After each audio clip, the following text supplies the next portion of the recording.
નમસ્કાર દર્શક મિત્રો, હું છું રિપોર્ટર યાસીન બાબોર અને આપ જોઈ રહ્યા છો ફતેપુરા લાઈવ। આજના મહત્વના સમાચારની વાત કરીએ તો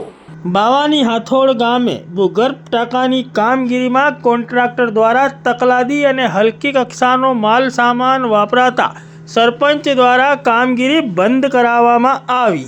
ફતેપુરા તાલુકામાં પીવાના પાણીની સમસ્યા હલ કરવા વર્ષોથી સરકાર દ્વારા પાણી પુરવઠાની વિવિધ યોજનાઓ દ્વારા પ્રજાના કરોડો રૂપિયા ખર્ચ કરવામાં આવી રહ્યા છે। તેમ છતાં તાલુકાના તમામ ગામડાઓમાં પાણીની સમસ્યા હલ થઈ શકી નથી। જો કે મોટા ભાગના ગામડાઓમાં પાણી પુરવઠાની યોજનાઓ દ્વારા ભૂગર્ભ ટાંકા બનાવવામાં આવ્યા છે, જેમાં મોટા ભાગના ટાંકાઓમાં વર્ષો પછી પણ ટીપું પાણી આવ્યું નથી। જ્યારે હાલ કેટલાક ગામડાઓમાં લાખોના ખર્ચે ભૂગર્ભ ટાંકા બનાવવામાં આવી રહ્યા છે, જે હલકી ગુણવત્તાનું મટીરિયલ વાપરી તકલાદી કામગીરી પૂર્ણ કરી લાખો રૂપિયાની ગેરરીતિ આચરવાની કામગીરી ચાલી રહી હોવાનું ફતેપુરા તાલુકાના બાવાની હાથોડ ગામે જોવા મળી રહ્યું છે। હાલમાં ફતેપુરા તાલુકાના બલૈયા પંથકના ગામડાઓને પીવાના પાણીની સમસ્યા હલ કરવા માટે બાવાની હાથોડ ગામે ભૂગર્ભ ટાંકો બનાવવાની કામગીરી ચાલુ કરવામાં આવી છે।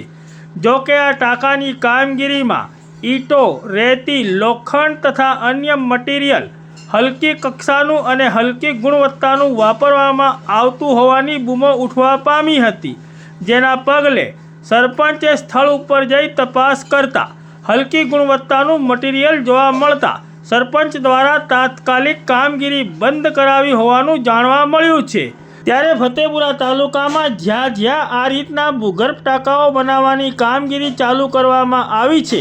તે તમામ જગ્યાઓ ઉપર ફતેપુરા તાલુકા વહીવટી તંત્ર અને દાહોદ જિલ્લા વહીવટી તંત્ર દ્વારા તપાસ કરવામાં આવે તેવી તાલુકાની જનતાની માંગ ઉઠવા પામી છે। અત્રે ઉલ્લેખનીય છે કે ફતેપુરા તાલુકાના અનેક ગામડાઓમાં ભૂગર્ભ ટાંકા સંપ બનાવવામાં આવ્યા છે,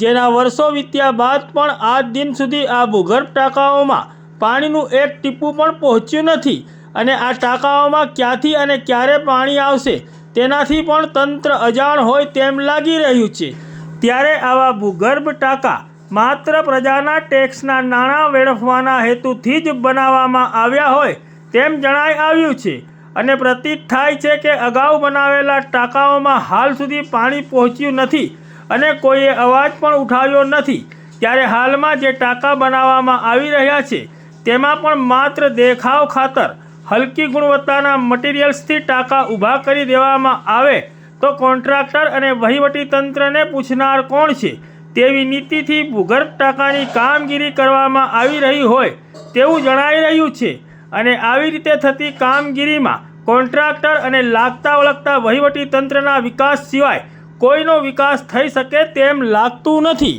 ત્યારે આ સમગ્ર બાબતે સરપંચ ભરત ડિંડોરને અમારા પ્રતિનિધિ દ્વારા પૂછતા તેઓએ જણાવ્યું હતું કે બાવાની હાથોડ ગામે બનાવવામાં આવી રહેલા આ ભૂગર્ભ ટાંકાના કામગીરી બાબતે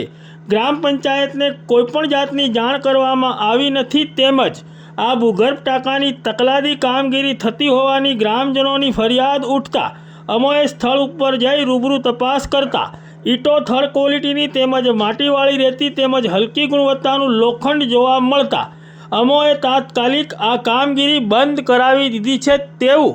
સરપંચ ભરત ડિંડોરે અમારા પ્રતિનિધિને જણાવ્યું હતું। આમ ફતેપુરા તાલુકાના બાવાની હાથોડ ગામે ભૂગર્ભ ટાંકાની કામગીરીમાં કોન્ટ્રાક્ટર દ્વારા તકલાદી અને હલકી કક્ષાની તેમજ હલકી ગુણવત્તાના માલ સામાનનો ઉપયોગ કરીને કામગીરી કરાતી હોવાથી સરપંચ દ્વારા તાત્કાલિક આ ભૂગર્ભ ટાંકાની કામગીરી બંધ કરાવવામાં આવી।